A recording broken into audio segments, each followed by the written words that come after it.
diterangkan zaman Matan.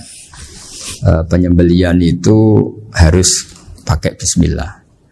Kalimat harus ini harus dengan arti taruhan sah tidak sah, apa harus sebagai etika, apa harus sebagai supaya kebiasaan baik ini bertahan. Saya ulang lagi ya, misalnya Pak Arifin dawuh teng jenengan cung nak nyembelih pitik kudu maca bismillah.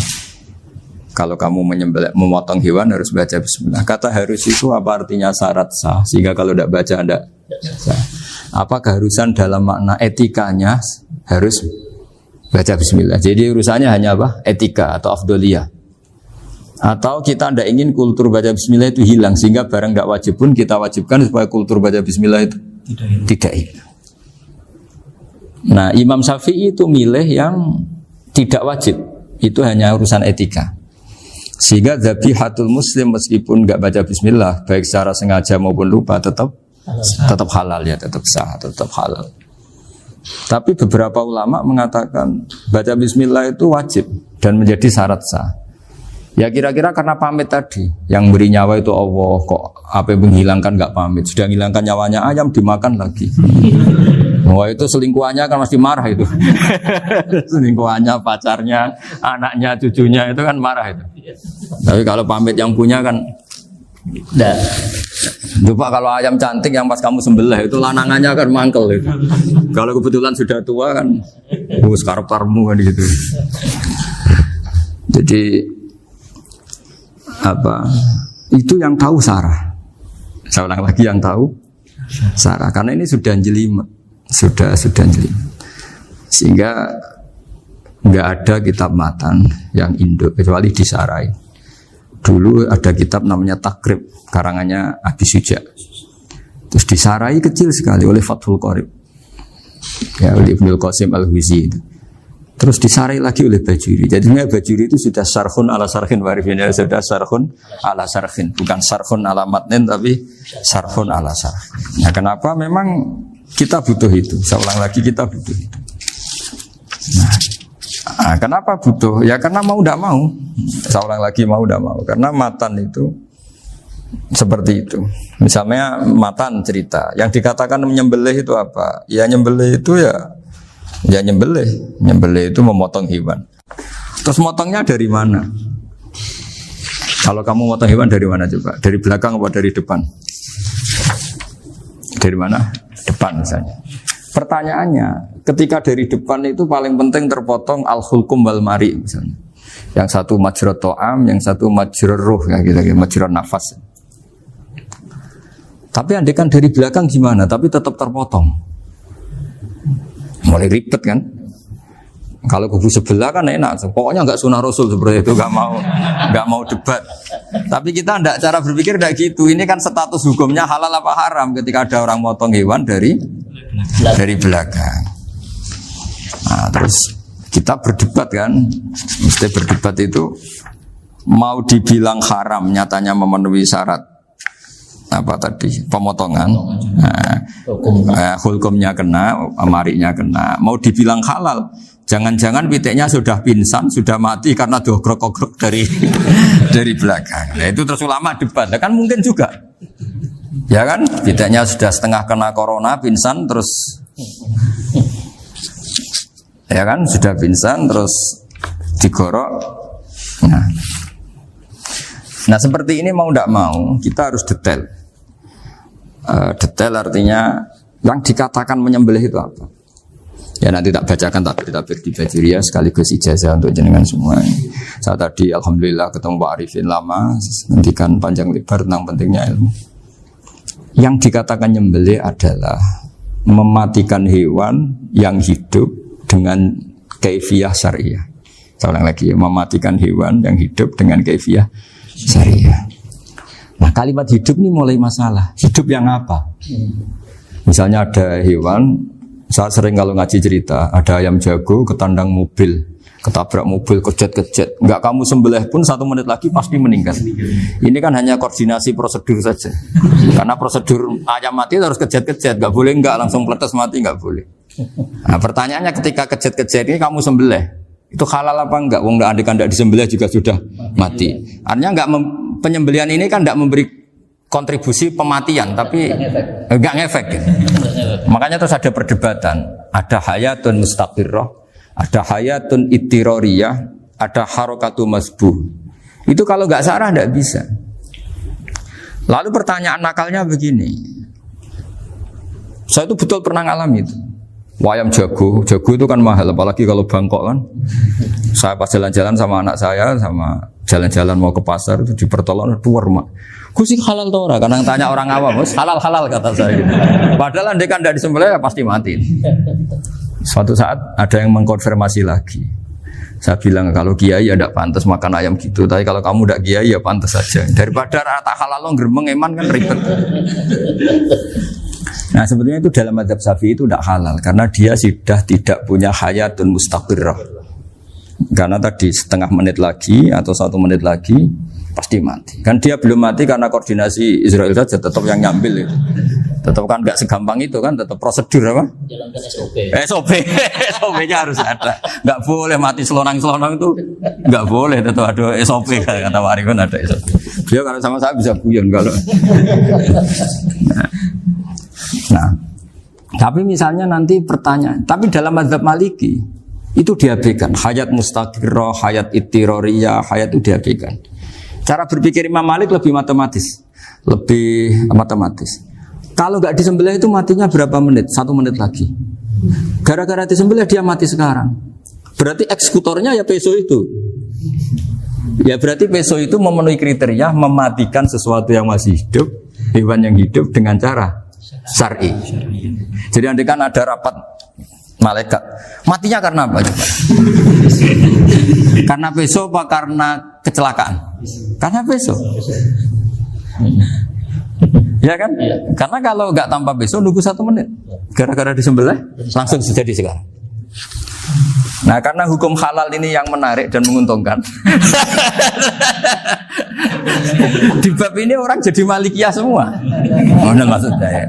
Jadi kita ini sebetulnya Syafi'i pecundang gitu. Syafi'i partai politik. Jadi kalau sedang tidak menguntungkan ya kata siapa kita Syafi'i banget? Tidak juga itu. Ya, jadi karena tadi ya kalau pada level perdebatan ulama itu ada tadi ya, ada seperti itu, ada hayatun mustaqirrah, ada hayatun ittiroriyah, ada harokatul masbuh. Jadi tak baca ya supaya dapat barokahnya ulama ya. Jadi tak baca versinya ini di halaman, terus kitab ini saya tinggal sebagai amal saya, keluarga saya, sebagai penghormatan saya sama Habib Ali, Habib Qures, Habib Hussein semuanya, Pak Arifin dan Bismillahirrahmanirrahim. Wa'alam, ini halaman 562, ikutnya bab kita buah kami sayyidi wa dzabai. Ya, jadi nanti yang mungkin kalau beda halaman cari di babnya kalau beda halaman cari di babnya. Karena kadang beda halaman warifnya. Kalau cetakan sekarang enggak. Kadang beda juz orang. Kayak Ikhya sekarang tuh sampai 6 juz. Zaman kita ngaji kan 4 ya. Sekarang ada yang 6, ada yang ribet cetakan sekarang ya. Di atas ada 10. Satu Ikhya itu. Hurufnya dibesarin. Ikhya biar. Iya, ada yang sama. Karena ngerti ya, zaman akhir paling sudah agak buta huruf. Saya tuh dulu punya guru terakhum sudah sepuh. Itu baca gini nggak bisa, Pak. Jadi kalau di kelas harus dituliskan pakai spidol. Mulang Minhajul Abidin. Sudah sepuh sekali. Kalau ngajar itu nggak bisa jalan, udah pakai becak. Itu yang nulis agak kurang ajar. Nulis CD gitu bar. Jadi kadang itu apa itu? Beliau masih semangat, tulisannya habis. Loh kok sentek jeng? Terus ya wes. Jadi nulisnya di HVS baru dulu. Udah cepat selesai. Iya. Nah kalau beliau pakai kitab sudah enggak berso itu. Anak-anak wah nulisnya sidik benang ber. Ribet. Saya ulang lagi ya. Jadi yang mau saya baca tadi itu logika fikih ya. Fikih itu berpikir ya. Di mana-mana namanya menyembelih itu apa? Dari hidup dimatikan dengan kaifiyah syariah. Kaifiyah syariah ini tidak boleh kamu nyontohkan harus disembelih, keliru juga. Karena untuk hewan yang berat atau hewan liar cukup dipanah asal ma'an harodama yang bisa ngalirkan apa? Darah. Jadi makanya saya umumkan bikaifiatin syariah Pak Arifin kan tidak harus motong kan bentuknya. Kalau hewan liar kan atau sapi kurban liar kan, sapi kurban ucul liar kan boleh dipanah, boleh macam-macam. Nah kalau tembak bisa diperdebatkan karena ada unsur api Pak Arifin. Jadi bisa debat. Meskipun ada yang bilang boleh tapi bisa debat lagi kan? Karena ada unsur apa? Api Pak Arifin. Iya. Tapi ini saya cerita umumnya bikaifiatin syariah. Nah, karena kalimat hewan hidup, ada kalimat hidup. Hidup yang apa kan pertanyaannya? Hidup yang sudah kejet-kejet, misalnya sudah koma, sudah kena corona, disentak istrinya, itu. Apalagi ayamnya menyaksikan pasangannya diselingkuhi, wah itu sudah stroke itu dia. Nah itu. Makanya kalau orang suka macam-macam itu kayak ayam makanya itu. Saya baca ya. Bismillahirrahmanirrahim. Wa'lam annahu yujadu fi ibaratihim hayatun mustaqirrah, hayatun mustamirrah, harakatu madhbuh. Wa yuqalu aisyu madhbuhin. Wal farqu bainaha annal hayata al mustaqirrah tayakunu ma'ha ibsarun bi ikhtiyarin wa nutqun bi ikhtiyarin wa harakatun ikhtiyariyah. Wal hayat al mustamirah ya allati tastamiru ila khurujir ruh minal jasad. Wa harakatul masbuh ya allati la yabqa maha ibsarun bi ikhtiyarin wala nutkun bi ikhtiyarin wala harakatu ikhtiyariyah. Bal yakun maha ibsar wa nutkun wa harakatun ibtirariyah ini. Wa ba'duhum farraqa bainahuma. Sampai saat terus ini. Jadi ini perbedaan-perbedaan pandangan ulama. Nah, Imam Malik itu mengabaikan semua istilah itu. Sing penting pas mbok sembelih iku kecelok urip, cara wong Jawa iku kecelok urip.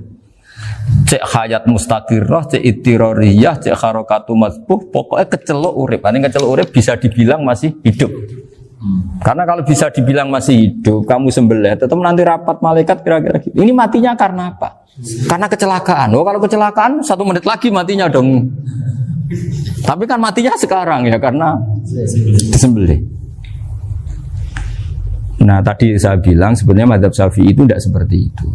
Karena Imam Malik menghalalkan, biasanya penggemarnya lebih banyak. Di bab bongso halal itu kan penggemarnya masih banyak. Tapi ya sudahlah, itu masih ahli sunnah karena salah satu dari mazhab. Tapi logikanya juga masuk.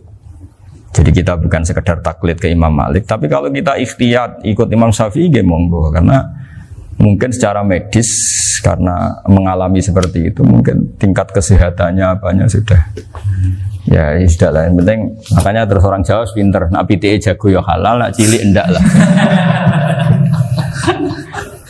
Itu kan ibarat perdebatan antara kepiting sama yuyu. Yang menghalalkan kepiting itu mengharamkan yuyu, tahu yuyu yang kecil di sawah ya. Tak tanya, kenapa yuyu halal? Karena amfibi Gus, bisa hidup di dua alam. Memangnya kepiting enggak? Oh beda.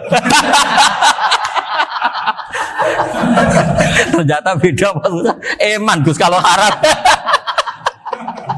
Eman kan kalau yuyu haram kan enggak ngefek kan kecil. Ini mufti kok. Oh udah kadang halal, udah kadang makan selama ini. Iya selama ini udah kadang makan itu. Makanya banyak kiai yang mengharamkan kepiting sebetulnya, tapi minoritas kan? Minoritas. Tapi yang mengharamkan yuyu mayoritas, wong kecil aja. Jadi kita ribet ikut siapa? Gitu. Kata siapa? Ahli fikih gak mikir untung rugi. Makanya saya ini bingung, jadi saya ini kan kiai ya, kiai betul. Susah kadang jadi kiai. Sebagian guru saya itu mengharamkan kepiting. Nah kalau kayak dolan di daerah Juwana Mas Nafis daerah itu, penghormatan tertinggi santri itu kalau nyugoi kiainya kepiting karena itu makanan termahal. Bingung kan dia? Mau tidak makan itu kayaknya dipersiapkan betul Pak Ribet. Udah ada effort ya. Warna nyari yang mahal kan. Mau makan itu sebagian guru kita mengharamkan. Akhirnya ya ada darurat tadi. Makan sekadarnya. Kalau saya habis 3 pasti israf. Kalau habis 1 prosedur hormat yang nyugui. Itu susahnya jadi kiai. Kalau kamu kan tidak kiai, mumpung gratis. Enaknya gak jadi kiai kan itu Mas. Pertimbangannya mumpung gratis. Sudah gitu masih mun dibutuh mawon, makai dibutuh mawon. Oh digawatenan. Tapi sebetulnya ada sisi naif dari yang bilang halal tadi. Ketika yang bilang hal naif itu versinya, tapi ya nggak apa-apa, semoga dimaafkan Allah. Naifnya tadi, tapi saya tidak tapi itu masalah khilafiyah ya. Semoga yang mengatakan halal juga benar, karena punya perhitungan iman tadi. Tapi yang bilang halal itu tak tanya, itu halal apa haram? Lucunya jawab haram semua. Yuyu bahasa Indonesia nggak ada kayaknya. Nggak tahu juga saya apa. Yang penting paham tapi yang kecil itu. Itu kalau diharamkan nggak ada yang protes ya? Nggak ada. Tapi kalau kepiting? Ini pakai model apa? Coba Pak Wafa. Kalau alasannya amfibi, Yuyu sama kepiting sama enggak? Kalau alasannya amfibi, hidup di dua alam. Sama-sama. Sama-sama. Kenapa kepiting jadi halal? Lebih bernilai. Ini juga mufti model baru. Mungkin muftinya menghalalkan itu. Iya makanya itu. Kan jadi kayak tadi ayam jago tadi orangnya tak tanya akhirnya. Andekan yang kecelakaan itu ayam kecil. Kamu tanya saya enggak? Ya enggak, aku langsung tak buang. Kan langsung dibuang. Berhubung ayam besar. Eman kan. Tapi nurani aja sebetulnya protes. Nyembelih klekek-klekek. Kadang kan apa kejet-kejet itu sudah tunggu SOP jawaban. Ya tapi apapun itu ini ilmu harus didengar ya supaya sampean tahu ya, ada hayat mustaqirroh, ada hayat mustamirroh, ada hayat ittiroriyah, paling enggak kita ngerti lah. Karena nanti di bab B, ya nyun sewu di bab apa? B. Itu ya nanti enggak sahnya karena apa? Tidak mutamawal. Misalnya saya punya utang sama Pak Arifin ayam jago, tak bayar dengan jago yang mengalami kehidupan sudah seperti itu, kan tidak sah. Meskipun itu hidup tapi sudah tidak hayat yang mustamirah, tidak normal. Jadi ilmu itu apapun tidak cocok kita karena beda mazhab misalnya, tetap sebagai apa? Ilmu. Jadi jangan pernah anti ilmu meskipun kita tidak cocok. Dulu saya itu heran sama Abu Hanifah karena membolehkan merujuk wakaf. Wakaf itu kan nggak boleh ditarik kembali dalam mazhab Syafi'i dan hampir semua ulama bilang gitu. Tapi kalau kata Abu Hanifah, jika nazir yang nerima itu tidak sesuai rencana kita, keinginan kita, itu boleh narik kembali. Fa innal waqfa atiyatun makhdoh, kata beliau. Wakaf itu ya pemberian normal saja. Suatu saat ada peristiwa gini Pak Arifin ya, ada orang kaya raya mewakafkan tanah itu senilai kalau nggak salah itu 60 miliar. Singkat cerita beliau bermain apa gitu, bisnis apa itu bangkrut. Kemudian itu belum disertifikatkan wakaf. Kemudian nggak ada yang disawang Coro Jowo, nggak ada yang dilihat, terus mau dibeli sama nyuwun sewu sampai yang mau beli yang mampu itu non muslim. Singkat cerita ada orang kaya muslim yang mau beli itu tapi ada problem karena itu wakaf. Tapi kalau nggak dibeli itu malah dibeli non muslim. Tanya saya, akhirnya saya jawab nggak apa-apa dibeli saja. Ikuti mazhab Abu Hanifah. Karena kalau mazhab Syafi'i itu nggak sah semua pembeliannya. Tapi apa artinya mazhab kalau kita berpikir nggak sah tapi yang jual melakukan?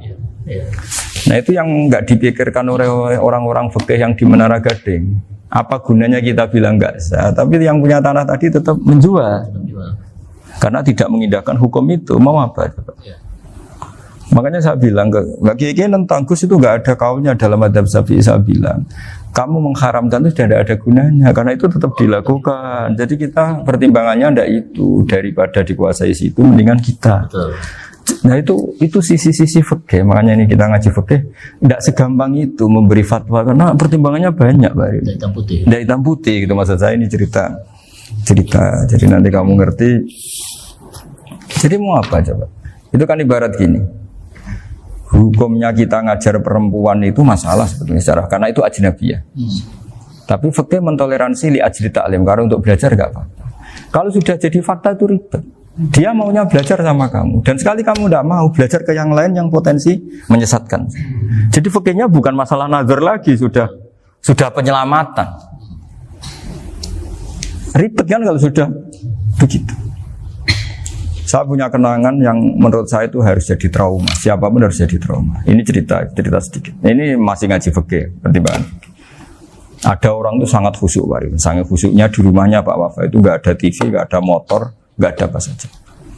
Ketika anaknya berkembang agak dewasa, itu pertama naik motor, itu ya utang jasa sama kawan-kawannya.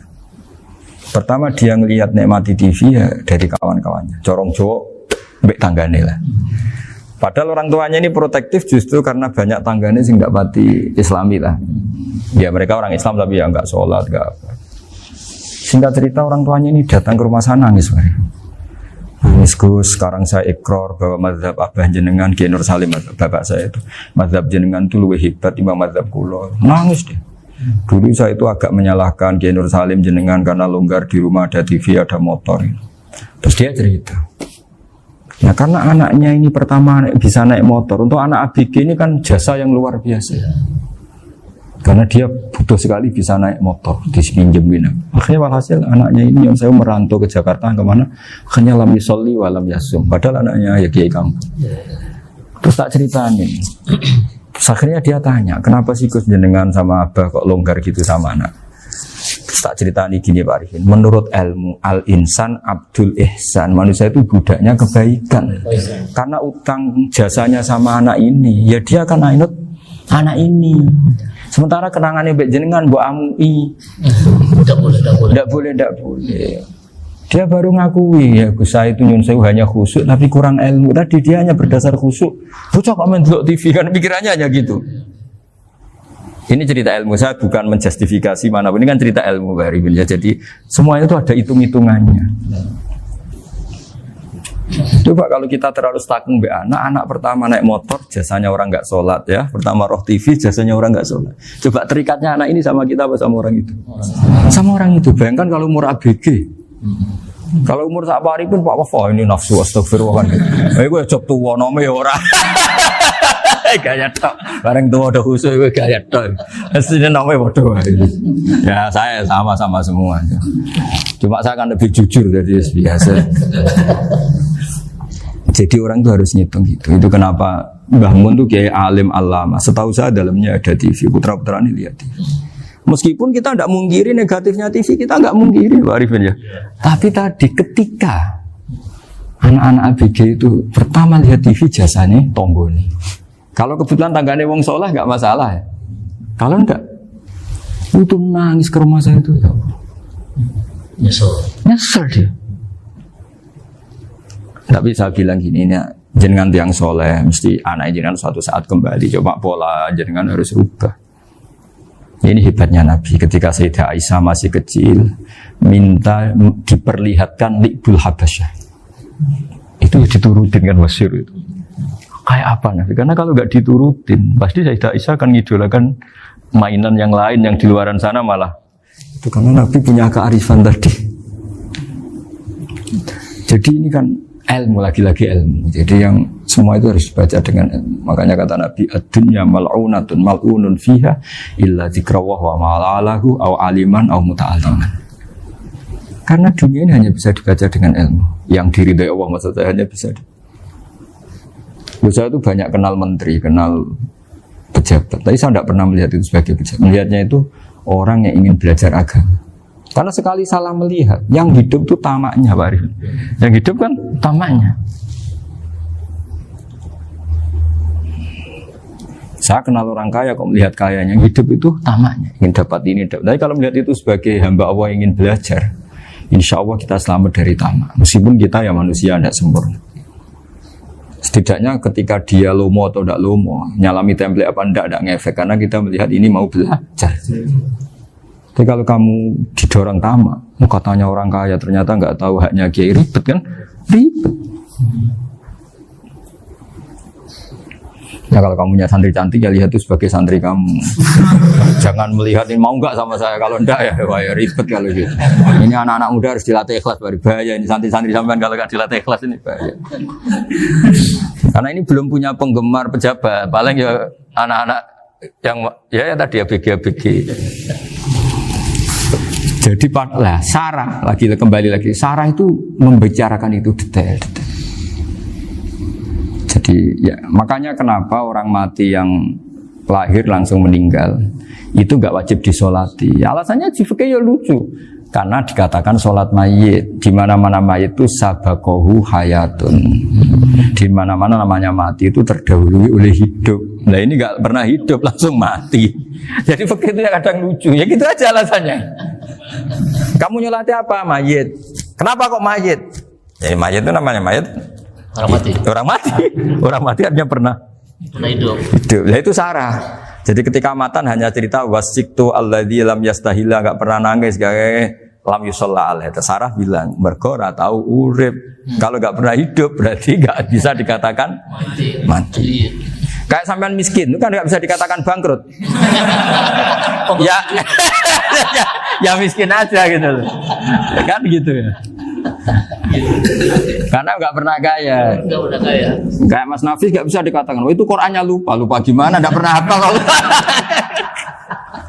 Jadi yang dikatakan lupa itu pernah hafal. Nggak lupa nggak apa, Gus Qurannya lupa, gaya nggak pernah hafal kok bilang apa? Lupa gitu. Nggak boleh Pak Wafa bilang saya ini bangkrut apa? Nggak pernah kaya kok bangkrut kan? Jadi semua itu ada aturannya itu. Nah itu Sarah, lagi-lagi Sarah. Jadi kita kan banyak yang syarhun ala syarhin. Jadi kayak kitab takrib itu disarai Fathul Qorib. Jadi Fathul Qorib itu sudah Sarah. Disarai lagi Bajuri. Nah, itu termasuk cerita itu ya. Cerita-cerita. Bismillahirrahmanirrahim.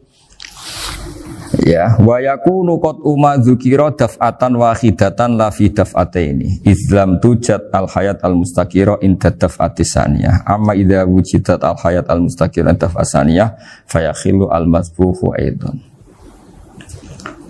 Fasartu wujudul hayat al mustaqira fi ibtida'il wati akhir marrah.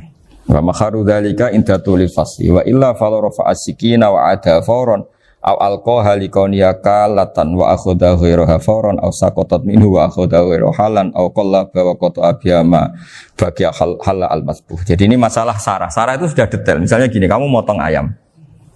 Motong ayam harus sekaligus shred jadi. Jangan sampai nyuwun sewu 2 kali.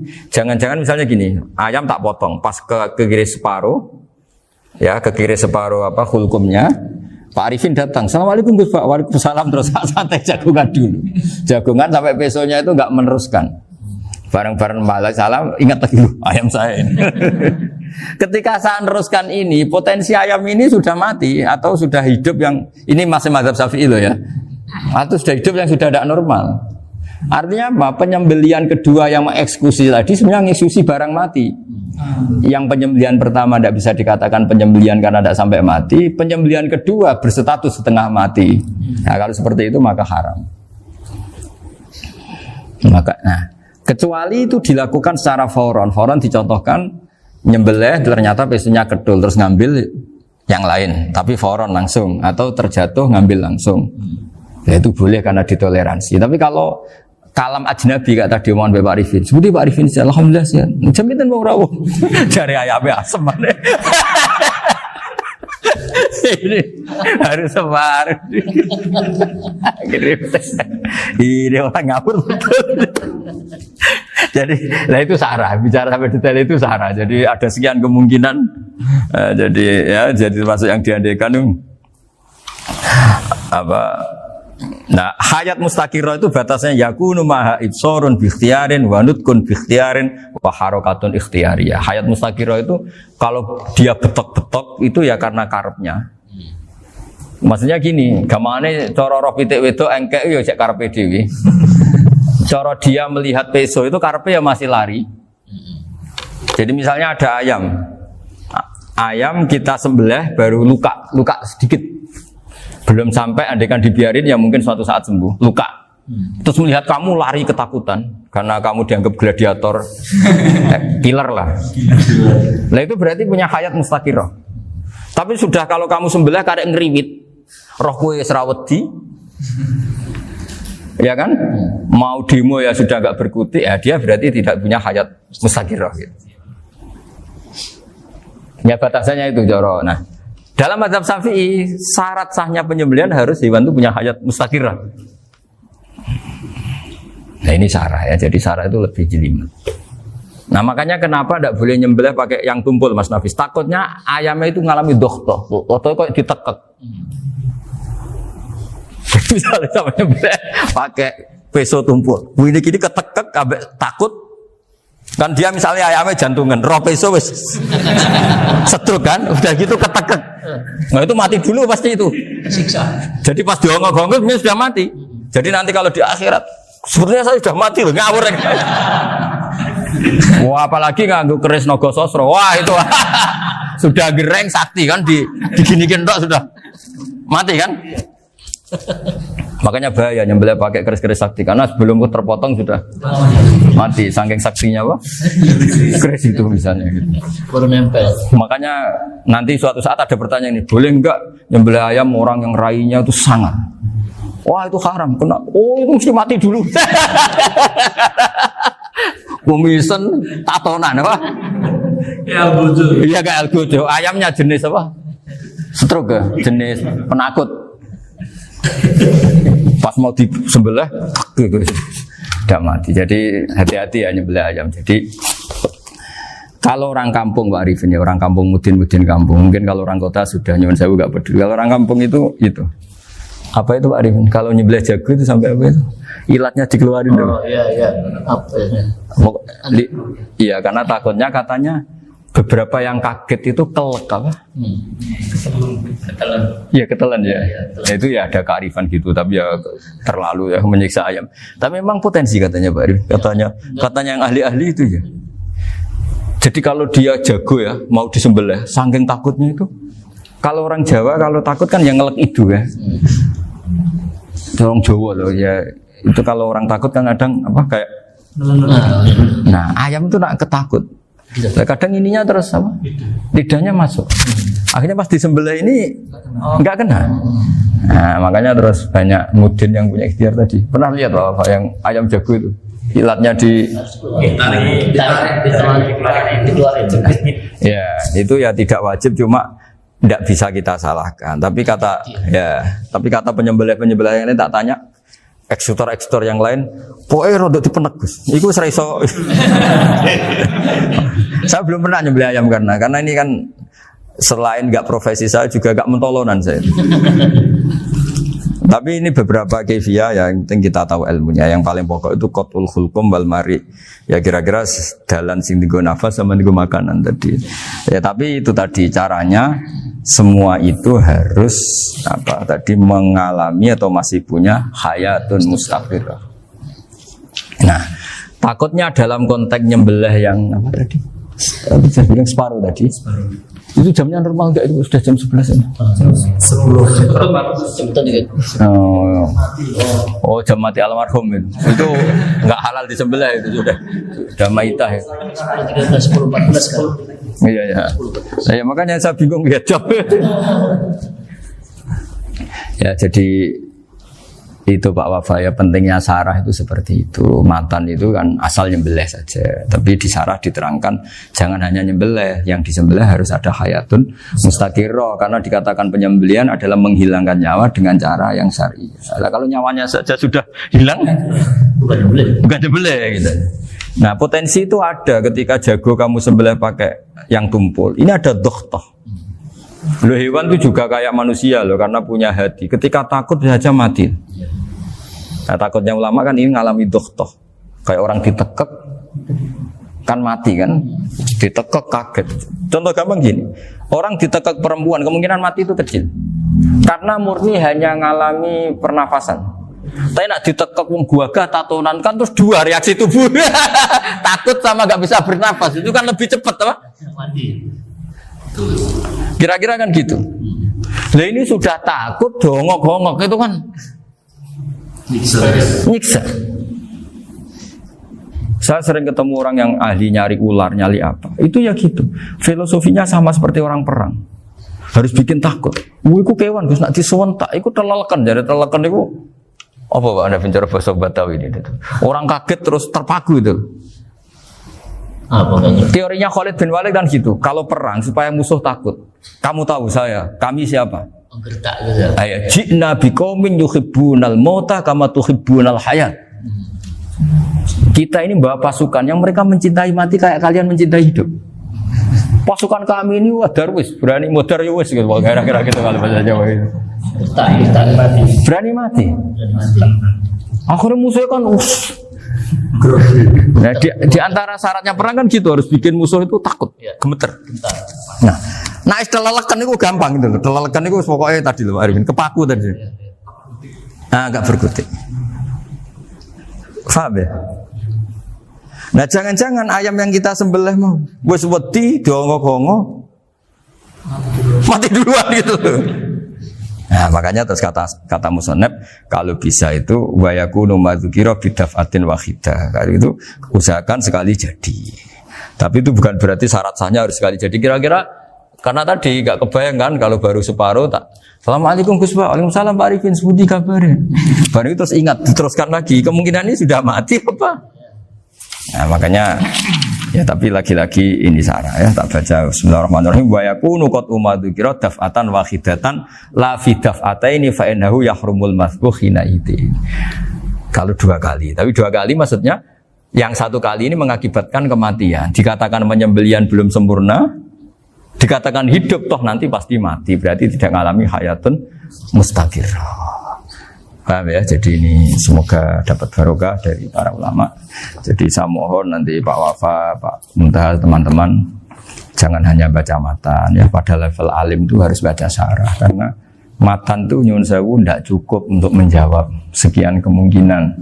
Nah syarah itu sono fardul masalah. Ya Pak Arifin ya mengandekan masalah meskipun belum terjadi ya pengandaian sehingga nanti kalau terjadi kalau militer itu apa? A, B ya? Alternatif gimana? Kalau strategi itu kan ada sekian A, B, C. Kalau A gagal B sudah siap militer. Jadi kalau masuk surga pintu 1 nggak bisa itu kedua lewat teras ini sembrono pergi Al-Fatihah.